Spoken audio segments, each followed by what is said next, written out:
Thank you for this kind introduction.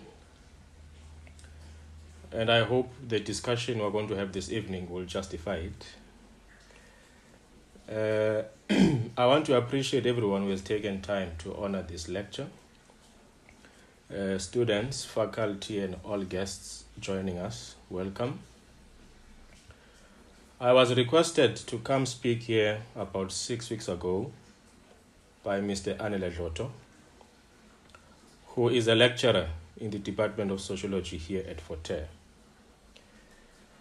We met at Stellenbosch University in the annual South African Sociological Association conference, where I delivered a paper from a book I'm currently writing titled The Settler's Town and the Settlers University. During lunch at this conference, Mr. Dlotto asked me to come deliver that paper as a guest lecture here this semester, specifically to the class of his postgraduate research program. I think he liked my paper at the conference, and I agreed. Okay. Later, Dr. Stella Alice Kwizera, also lecturer in this department, formalized this invitation and specifically asked me to come speak on the histories of the land question and the contemporary policy options ahead. I was honored by this gesture and impressed by the academic project being advanced by the Sociology Department at Hare. For those who are new to this subject, and for those who are deconverted, I have decided to situate this topic on 3 parts, which I am positive we will all understand. 1, land dispossession as a white settler project to fabricate a place named South Africa in perpetuity. 2, land dispossession as a native project to manage and control black people, the indigenous of the territory. And 3, land dispossession as an epistemic project to use the first 2 projects as tools of social learning, social engineering, and ultimately social control. Dispossession is the key concept of this subject, precisely because everything you see, comprehend, and experience in South Africa today is the outcome of dispossession. South Africa as a notion, society, and nation state is all born out of dispossession. To be specific, dispossession of the oppressed by the oppressor, dispossession of the native by the settler, dispossession of the indigenous black African majority by the foreign white European minority. I will come back to this point later.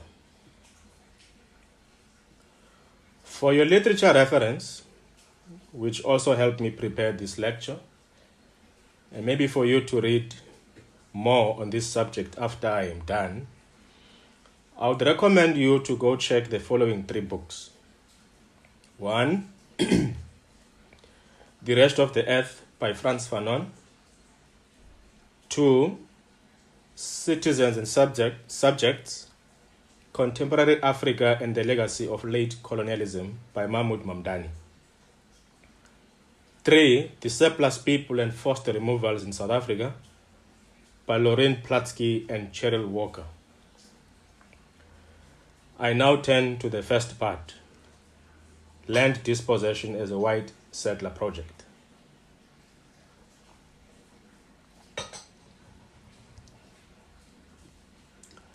Towards the end of the 15th century, European society had been fatigued with war between itself. Their provincial conflict was fueled by 3 interrelated issues. 1, fascinations with new technologies of sustaining life, a basic function of any human society around the world. 2, classifications and hierarchizations of human beings to replace monarch society with class society. And 3, redefining territories to fit the former two issues by mainly replacing monarch society with nation-state society. This consolidated European rationality as a unilinear reason defined by their own interpretations of production, accumulation, and civilization. In the realm of classifications and hierarchizations laid their reason of civilization reinforced by production for accumulation. The main organizer and proprietor of this European rationality became man, European man, a human being considered above all that is living and inhabiting the earth. Under this rationality, the world and all its resources are considered under the command of man. The man is supreme, and all else exists below man to serve man. In addition, man must produce beyond immediate needs for man's accumulation, and undertaking this activity is to be civil. This was not worldwide rationality shared by all provinces of the human race. It was only specific to the province of Europe. The rest of the non-European provinces of the world had their own rationalities informed by their own systems and purposes of production to sustain life. Fascinations with technologies to support classified and hierarchized European society took the European man on an accumulation adventure to non-European provinces, the Americas, Asia, and Africa. Although worldwide movement is recorded as an activity for all human groups done since the beginning of life, the late 15th century movement, specifically by the European man, was different, driven by clear intentions to classify for accumulation. Encountering other men who do not look, see, comprehend, produce, and reason like the European assumed disability to the different men. The European took its rationality from Europe and attached it to the different territories encountered and declared Europe the mobile center of all aspects of life. The European declared all production, reason, rationality, accumulation, civilization, time, and priorities as being European everywhere. From this logic, to be non-European is not to be different and equal in the same human family, but rather it is to be different, uncivilized, and inferior. Every social system, institution, language, family, religion, and technology that the European encountered and misunderstood, it moved to replace it with its own. The European was on a civilizing mission to convert the non-European into European. To be specific, Americas, Asia, and Africa were interpreted by the European for what they were not for what they actually are. They were seen as non-European, not as African, Asian, and Americas. Europe was the center, and the rest were not the center. The production aspect needed a system of accumulation. Consistent with European reason, European accumulation meant maximum production to build the excessive wealth of class society. The classified society is a separate, divided, and hierarchized society. In the main, these were classifications centered around man, who is rationalized as the proprietor of all that is on earth, living or otherwise. The resources of the earth became the private property of man, to be used for the private accumulation of man. Moving property and social resources of the earth from public purpose shared and enjoyed by all to private purpose owned and controlled by a few brought class society and classified men.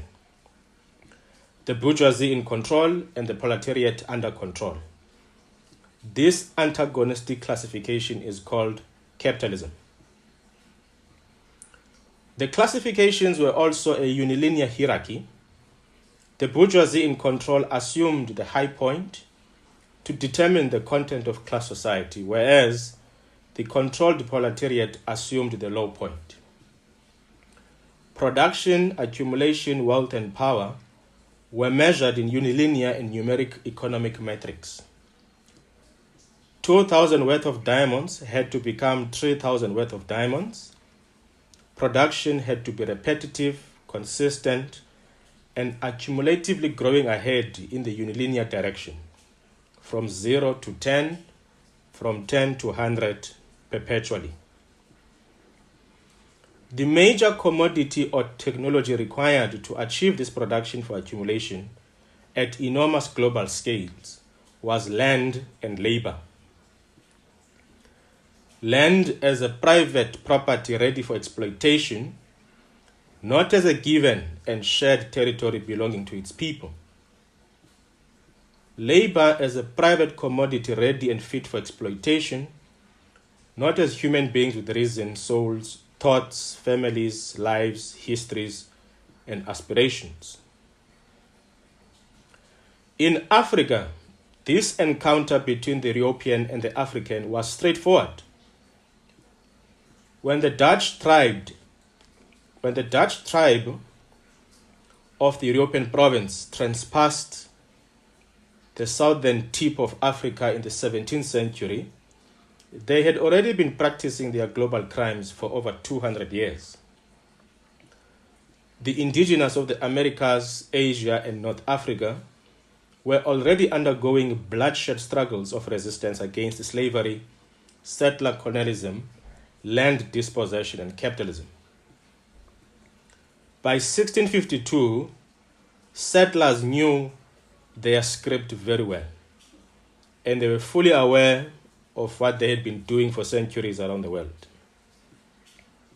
By the 18th century, the British tribe will join the Dutch tribe to consolidate the European settler colonial project in Southern Africa. This project was carried with two interrelated weapons: one, the epistemic weapon, and two, the military weapon. The epistemic weapon was a fabrication. It was the classic European logic of classifications. As Europeans, they selected white as the shade of their men, the color of daylight, to classify themselves human. The Africans they encountered, they selected black as a shade of its men, the color of darkness, to classify them as subhuman. All kinds of dark colors, demeaning vocabularies, and zoological terms were used to classify the subhuman according to the gaze of the European. They classified Africans into non-Europeans, blacks, Khoisans, Coloureds, Bantus, Kafirs, baboons, niggers, children, and indeed animals. Africans were being classified and named after what they are not, whereas Africans knew themselves simply as Abantu. The military weapon then was used to foreground the fabrications of the epistemic weapon. This was dispossessing those classified black and subhuman of their land. Being landless meant blacks shall begin to live the material life of being laborers, the colonized subhumans. Being landlords meant Europeans shall continue to live the material life of being the property class, the humans who are the oppressors and colonizers. The southern tip of Africa became colonial society, with settlers from Europe colonizing natives, the indigenous of Africa. I am therefore hesitant on these grounds to refer to colonization in settler Southern Africa as a conflict between the bourgeoisie and the proletariat. In the case of settler society in Africa, we have the colonizer and the colonized, the settler and the native. To be colonized is to be indigenous and black, a native, the landless laborer. To be the colonizer is to be foreign and white, a settler, the landlord owner of the means of production. In other words, in the settler colonial context, you are black because you are poor, and you are poor because you are black. The inverse is also true. You are white because you are rich, and you are rich because you are white. In settler Southern Africa, we therefore have capitalism that is colonial and racial. And as a result, we have to slightly stretch Marxist analysis to properly grasp the context of our society.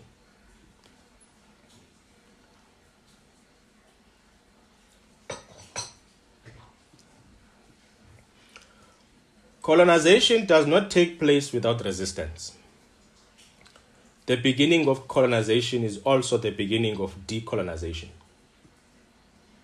From the 17th century to the 19th century, Southern Africa was a terrain of struggle. Settlers on a brutal colonial crusade to dispossess, natives on an armed just struggle of resistance. Colonial historians tend to emphasize the former and underemphasize the latter. The settler colonial project in Southern Africa was not an easy, linear European success with envisioned outcomes for the settler. It was constantly rejected, interrupted, reversed, and defeated. The colonial archive itself makes this concession, one of them written by British Governor Benjamin D. Eben, who identifies Inkosi Oyinza Kakauta as being the most difficult and strongest African warrior that they had to deal with in the Sixth Frontier War that took place from 1834 to 1835 in the Cape. Inkosi Oyinza Kakauta would not have achieved this status of the colonial archive without being an outstanding military strategist, political organizer, and anti-colonial philosopher with his collective of brave warriors, the indigenous and heroic African people of our land. From these actions, Inkosi Oyinza Kakauta will be killed tragically, mutilated of his body parts, and with his skull alleged to be on public monuments or museums in Britain. Europeans are foreign settlers, not immigrants. A settler carries a criminal duty driven by accumulation. An immigrant carries an ambition duty driven by desperate circumstances. Europeans as settlers executed their criminal duty in Southern Africa. They arrived as foreigners and replaced the political systems and social institutions they found in Africa with their own, using brutal force. Immigrants do not do this. Immigrants arrive as good neighbors, and they accept to participate in the existing political systems and social institutions they find in place. Immigrants are humble, settlers are arrogant. I will give examples of settler arrogance in three ways. 1. Geographic arrogance. 2. Economic arrogance. And 3. Political arrogance. On geographic arrogance, settlers carried their epistemic and military crimes of dispossession and afterwards drew out new boundaries on the landscape of Southern Africa, fabricating it afresh after the image of Europe. When the 1884 Berlin Conference conceptualized nation-state society for Africa, settlers in Southern Africa implemented the concept with brutal force. The British cut out from the land their own two pieces of territory on the coastline, the Cape and the Natal. The Dutch cut out from the land their own two pieces of territory on the inland, the Transvaal and the Orange Free State. By this time, the Dutch had renamed itself Boers. These four settler geographic inventions will be considered, or rather will be consolidated in 1910 into a nation-state named the Union of South Africa, passed through the British Act of Parliament. I now turn to the second part of the lecture to explain the political arrogance and the economic arrogance of the settler.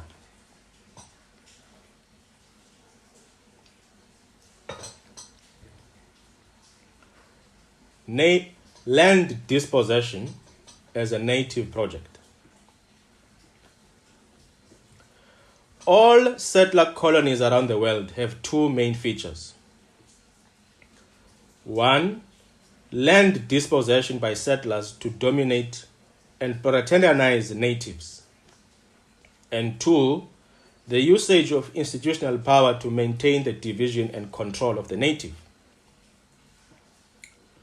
The common target of both features is the native, and I will place the economic arrogance of the settler on the former and the political arrogance of the settler on the latter. Going back to the 1884 Berlin Conference that birthed the final scramble for Africa, this time as a nation-state society. The settler colonial project needed Africa to be split into nation-state to further its objectives. Before nation-states, it was difficult to completely dispossess the African and make them labor. It was difficult to track and control Africans as a population, and it was difficult to erode the cultures, languages, and philosophies of Africans. The nation-state was needed to settle these matters once and for all. 2 years after the Berlin Conference, settlers came across gold in the Witwatersrand. This is 1886. New settler ambitions emerged for industrial accumulation. Dispossessed farmlands were in the hands of the Boers, whereas dispossessed mining lands were in the hands of the British. This was a primary economy. The Witwatersrand breakthrough required industrial manufacturing of raw material, a secondary economy. Both the primary and the secondary economies required labor. Dispossession brought African entry into labor. A decade later, in 1895, the British Chamber of Mines created pass laws to control the movement of the native as labor and as a population in general. There were two main disagreements between the Boers and the British concerning native labor and native population. For the Boers, natives must be completely dispossessed of the land so that they can be labor in the farms. They must reside under animal conditions in the farms, and there must be genocide for those who refuse these instructions. In other words, apartheid. For the British, natives must be dispossessed of the land, but not completely. Some pieces of land must be left to the native, but it must be pieces of land made available for them in their own areas, the homelands. Only those who are labor must come to white areas, and the rest must remain behind as reserve labor. In other words, indirect rule. The Boer option suited farming, the British option suited mining. This was their first agreement. This was their first disagreement. Their second disagreement was concerning the gold found in the Witwatersrand. They went on a war against each other between 1899 and 1902, the so-called Anglo-Boer War, to determine who shall own the gold, to determine the next economic order of the territory they have colonized. In other words, a war between two thieves ensued for foreign control over what belonged to neither of them. This was the economic arrogance of the settler.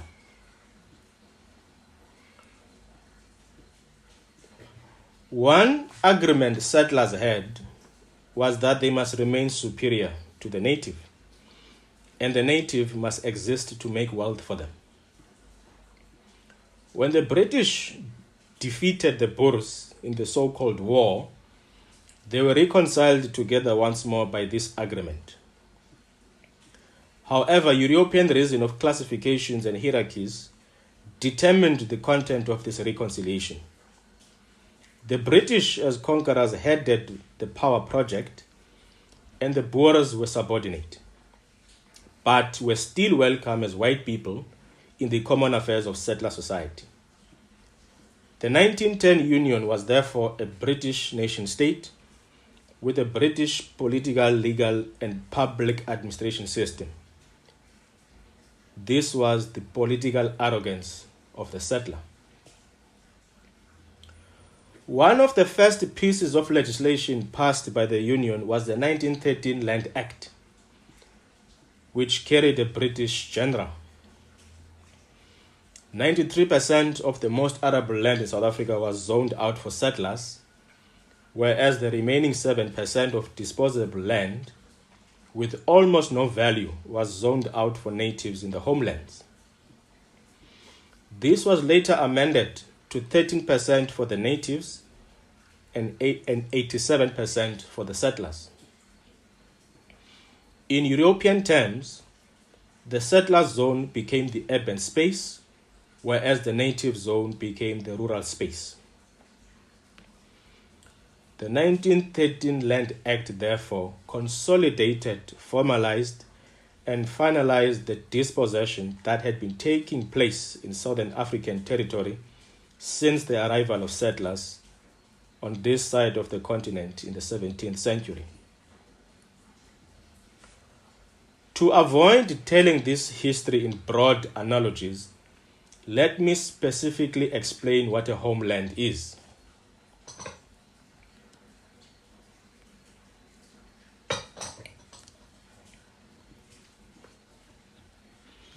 Settler society is one territory divided into two pieces. One piece for settlers with all civil, political institutions and social resources available under the control of settlers. The other piece for natives with customary political institutions under the indirect control of the natives and direct control of settlers, deprived of all social resources. These two pieces of the same territory are not equal. In the South African case, one piece for settlers is 87% land space with all social resources, whereas the other piece for natives is 13% land space deprived of all social resources. Settlers have placed homelands in each of the four territories under their control in the Union. The black homelands were Transkei and Ciskei in the White Cape,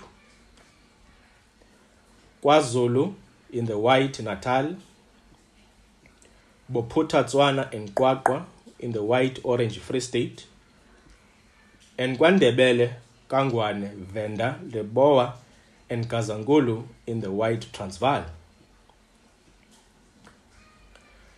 Natives do not originate from these homelands. These homelands were created by the settler colonial project. Settlers do not originate from the wide urban spaces drawn out as boundaries on South African territory. The urban spaces that look like European towns in South Africa were created by the settler colonial project.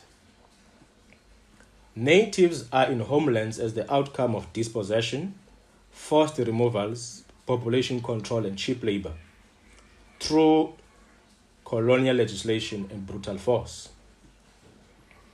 This method of colonial violence was resisted through a series of armed struggles in the 20th century.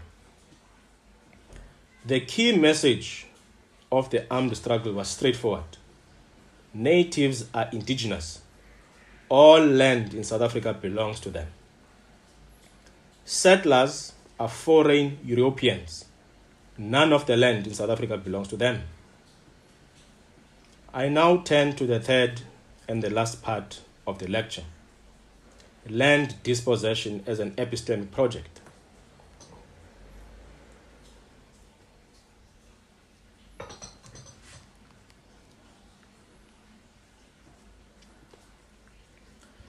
The settler colonial project invented European universities across colonized territories for the civilizing mission. The intention was to spread colonial education for social learning, social engineering, and social control. In other words, to create European minds, souls, and cultures inside native bodies. Black skins wearing white masks. Or rather, envious natives would lust for the settler's place and the settler's possessions. In South Africa, as military dispossession of land was in full swing, settlers were supplementing the military mission with Christian education. European churches, schools, colleges, and universities were being transplanted on dispossessed land to civilize natives. Many of them were named after key figures of the colonial military and political administration of the British Boer settlers. Your own university, Hare, is named after Colonel John Hare, a British Army general who killed and raped thousands of African people and warriors during frontier wars in the Cape. The place where Hare University is built was a British military post not far from a monument built in his honor. The town of Alice is named after Princess Alice, the daughter of Queen Victoria from the British monarch. Rhodes University is named after Cecil John Rhodes, former Prime Minister of the Cape, a British colonial military criminal as well.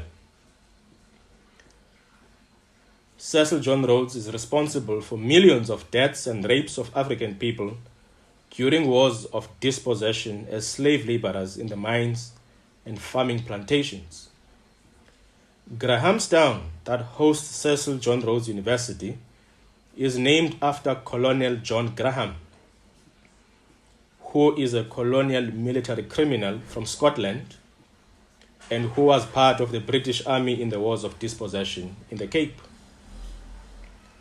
Grahamstown and Alice are not far from each other. They are both in the Cape. The University of Port Elizabeth was named after Lady Elizabeth by Rufan Donkin.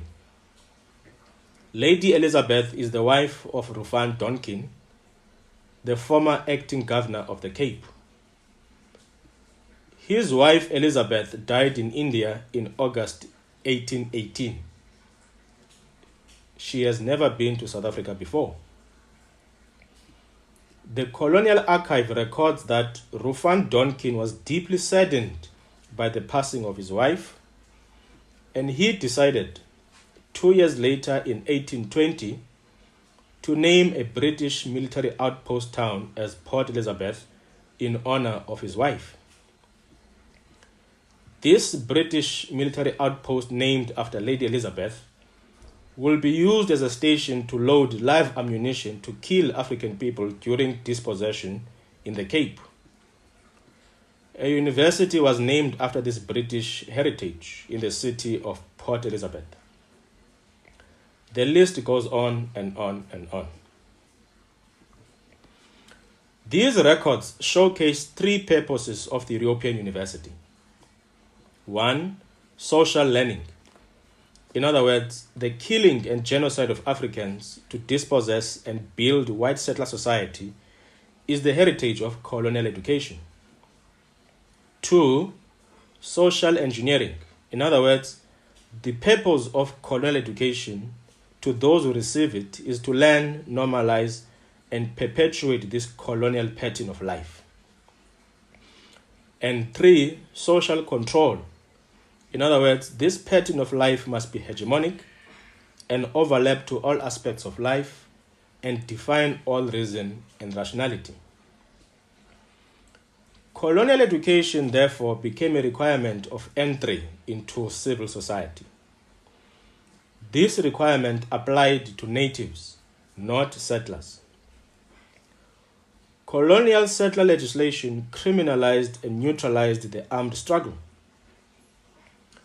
Natives who resisted with arms were either massacred, imprisoned, or tortured. All options for political organizing for military confrontation against the colonial settler project were shut down brutally.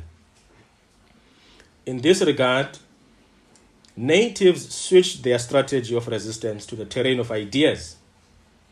This meant utilizing political institutions for just ends. The courts, schools, universities, churches, funerals, prisons, trains, and factory floors. These all became sites of political education for conscientization to achieve social change. The theory of struggle started being adapted as well. The Freedom Charter tabled the civil option of human rights, declaring belonging to the land for both natives and settlers, and ownership of the land to anyone who labors on it, wherever they come from.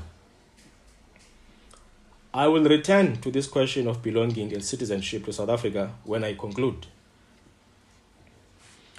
The Africanists under Robert Mangaliso Sobukwe rejected the doctrine of the Freedom Charter, including that of the 1910 Union, by deciding to return to the theory of the armed struggle.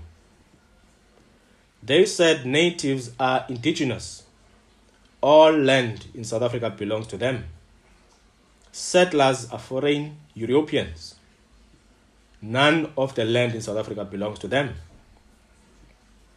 To implement this call, they marched across Sharpeville calling for the abolishing of the 1895 pass laws invented by the British Chamber of Mines. Just like Inkosi Oyinza Kakauta, Mangaliso Sobukwe was regarded as a difficult, outstanding organizer and philosopher by the settler regime, and his ideas posed an existential threat to settler society. The settler state responded with live ammunition to the Sharpeville demonstration, a massacre in essence, and the armed struggle moved underground forever. For this, the settler regime amended the Suppression of Communism Act to now include a Sobukwe clause, which would banish him to solitary confinement. Sobukwe lived under confinement until his painful death. Resistance emerged as a new force on the Popular Front in the 1970s. Workers in 1973, students in 1976. The struggle switched to the white urban space of South Africa using civil unrest. The Black consciousness movement delivered united mass mobilization as a new strategy of struggle that proved to be the most effective. To Bantu Steve Biko and his generation of students, to be black was not attached to the classifications of pigmentation. To them, if you are oppressed, you are black. To them, the struggle is pursued to end what fundamentally creates settlers and natives to have a human society with a human face, not to integrate natives into settler society. For Biko, both natives and settlers had a duty. Natives to free themselves from inferiority to confront white arrogance. Settlers to confront white arrogance in their own spaces and free themselves from the superiority complex of wanting to supervise Africans. An egalitarian society of Africans will emerge once this is done, where Africans will exist as confident human beings on their territory, with full ownership and control of what belongs to them, the land. With behaving neighbors and visitors on a free society defined by African justice. With Bantu Biko and his philosophy of black consciousness, land dispossession as an epistemic project met its equal on the terrain of ideas, and it was to be eliminated. For this, Bantu Steve Biko proved to be a difficult and outstanding political organizer and philosopher who posed an existential threat to the white settler colonial project. Just like Inkosi Oyintsaka Khawuta and Robert Mangaliso Sobukwe, Bantu Biko will die tragically in the hands of settlers.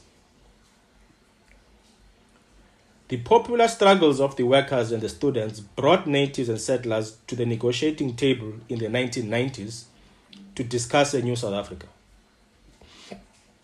The loss of life in the struggle for the land in the past 350 years was no longer feasible, and dialogue proved to be the final arbiter or platform to begin the next chapter of struggle.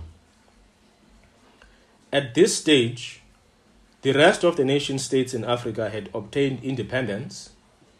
South Africa was the only state left still under apartheid.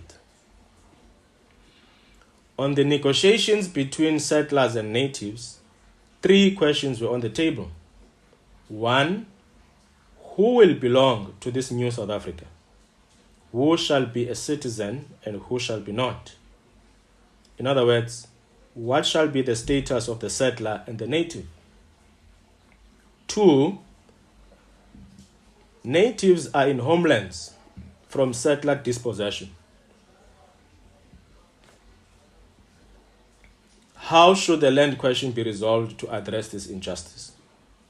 And 3, how do we deracialize and democratize the nation state, moving it from the 1910 imperialist doctrine and the 1948 doctrine of brutality into something else? My response to these 3 questions will be my closing remarks.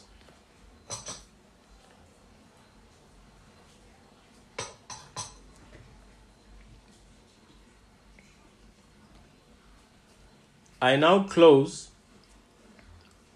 on contemporary policy options ahead. On the first question concerning who belongs to the new South Africa, the Freedom Charter doctrine triumphed. South Africa shall belong to all who live in it, black and white, and that no government can justify claim authority unless it is based on the will of the people. In other words, settlers and natives shall now share a single nation state as equal citizens, one man, one vote to determine government. Settlers argued against this proposal on 2 grounds. 1, one man, one vote, according to settlers, would mean they would live under a black government in a black democracy. And two, sharing a nation state with natives will threaten their privileges and existence as a settler community. Settlers wanted a two-state solution, one state for settlers, one state for natives. If this is impossible, then only those who own land and property should vote, not landless laborers. This was the position of settlers during negotiations. In other words, settlers wanted another version of apartheid. Of course, this failed as South Africa became a single nation state where both settlers and natives belong. This experience, though, set the tone of how settlers as white people will behave in the new South Africa. Whilst the settler-native question of belonging was reconciled in the new nation-state of South Africa, the question of belonging concerning natives in homelands and natives from other nation-states in Africa were not resolved. South Africa belonged to black South Africans and any European who has naturalized into South Africa from anywhere, anytime.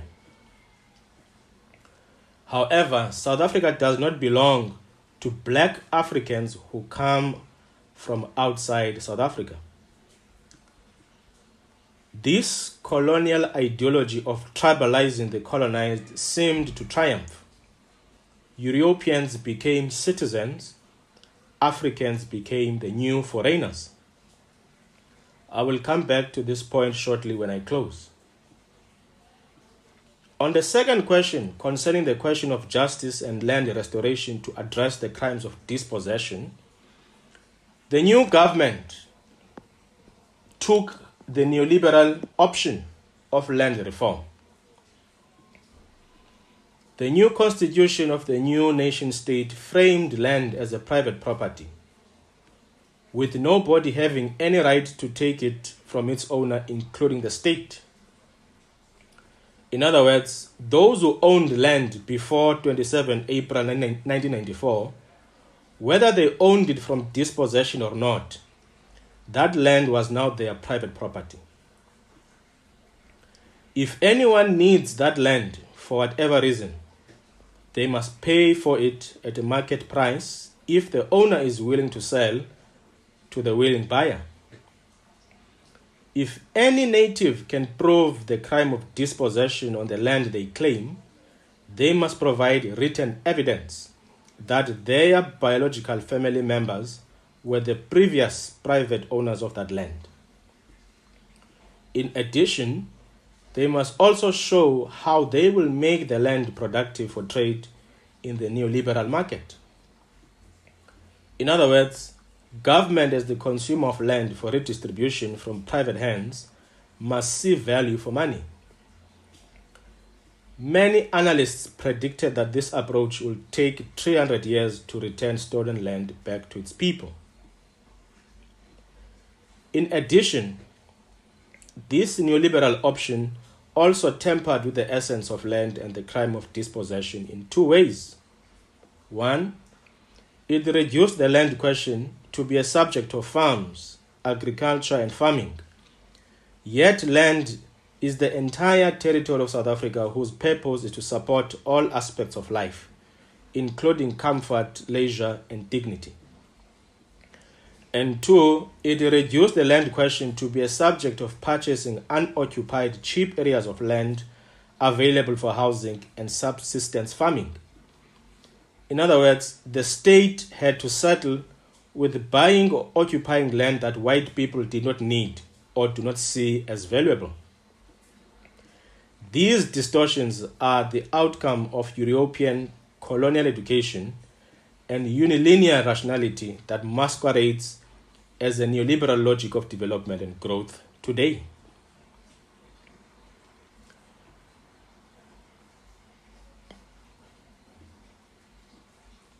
Therefore, land has been made a disposable product like any commodity in the marketplace, not as a purpose of fundamental existence for Africans and the primary unit of justice to restore their dignity and freedom from colonial conquest. Dispossession is a recorded brutal history and contemporary living reality that we all know, share, and experience as Black people. And all land in South Africa belongs to its indigenous population, the primary victims of the settler colonial project. A new constitution and a new nation state outside the 1910 doctrine of the Union still needs to be developed to address this injustice. On the third and last question, concerning the deracialization and democratization of the new nation state, the settler and the native now have equal citizenship, as I argued earlier. The European is a citizen, the local native is a citizen. But the native from other nation states in Africa is a foreigner. The rationality behind this is inherited from the colonial experience. The creation of nation states for Africa by the Berlin Conference and the creation of homelands by the settler colonial project in South Africa tribalized the colonized into physically different territories. This is the typical method of colonization by British Empire everywhere it gains control. It runs its classifications in two ways, in racialization and in tribalization. The colonized moved from being Africans, Abantu, to being AmaXhosa, who now live in Transkei and Ciskei, to being Abesotho, who live in Qwaqwa and Bophuthatswana, to being AmaZulu, who live KwaZulu, to being AmaNdebele, AmaKalanga, and AmaTonga, who live in Rhodesia, which was renamed to Zimbabwe, to being Hausas, Yorubas, and Igbos, who live in the Royal Niger Company of Territories, which was renamed to Nigeria. The negotiations for a new South Africa in the 1990s resolved deracialization. Settlers and natives inside South Africa became citizens of the new single nation state. But the second leg of the colonial problem, tribalization, it was not resolved. Africans still see each other today as different, not similar. The search for similarities is an effort put forward in the integration of natives into settler society. By all means necessary, we are pushed to show diversity, reconciliation, togetherness, and belonging as civil settlers and civil natives, black and white. But between ourselves as Africans, we emphasize differences. Yet in reality, we have so much in common as Africans than we do with settlers. This is one of the biggest injuries of the legacy of colonial dispossession that we are yet to begin discussing. Let me conclude on the following 3 points. We might have deracialized and shared a single state, but the question of social justice remains unresolved. Black people as a race are poor, unemployed, depressed, and excluded from all social resources of their new nation state because of the legacy of land dispossession.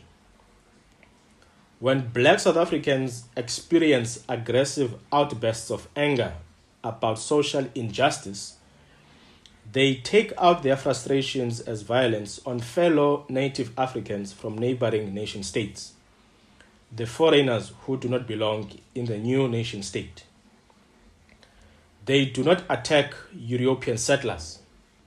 They attack African natives. The recent xenophobic outbreaks are a case in point. In other words, there's no Chinese wall between the past, the present, and the future. We remain landless laborers stripped of their sense of identity, culture, and memory, whereas descendants of settlers are in control of the land and they enjoy all its social resources and privileges. Under this arrangement, white people want to keep these privileges in the capitalist framework in order to continue living as settlers. They are not prepared to relinquish what makes them settlers in order to become equal citizens and equal human beings with everyone. When natives tried to relinquish what makes them natives by engaging on popular struggles to reclaim land and its social resources, they are met with brutal force from the new nation state and colonial capital. The Marikana massacre is a case in point. When black people as mine workers demanded a living wage, the new nation state was prepared to use live ammunition, just like the colonial state in Sharpeville, to massacre its own citizens in defense of British mining capital.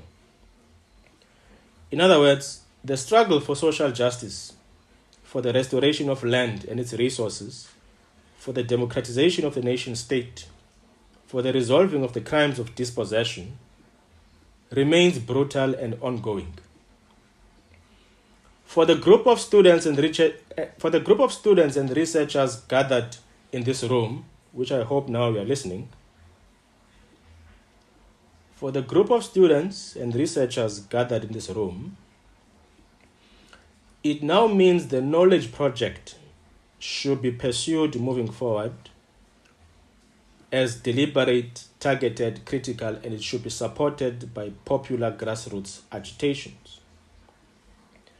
I think something similar to Sobukwe's philosophy, Biko's philosophy, and Inkosi Oyinzaka Kauta's philosophy should be possible options to pursue. These options posed a serious threat to the settler colonial project more than anything else ever seen and tried before on this land. In fact, the Rhodes Must Fall and the Fees Must Fall movement emphasized for us the feasibility of popular civil unrest driven by the anti-colonial philosophical option inherited from these warriors. Your presence in the university, therefore, as Abantu, should not be a flimsy exercise of glossing over important aspects in analogies. You need to do critical research and theorize from a different center that is far away from European rationality. We are in this crisis today precisely because we have a knowledge crisis in our universities and in our society. Everything becomes possible from knowledge. In other words, we will start to theorize differently when we begin to stand on a different center that we invent ourselves as Africans according to the material conditions and priorities of Africans. A land policy tabled outside European neoliberal reason will be the beginning of justice, to surface our independence for self-reliance, because one way or the other, the fact remains that the land is ours. I thank you for listening.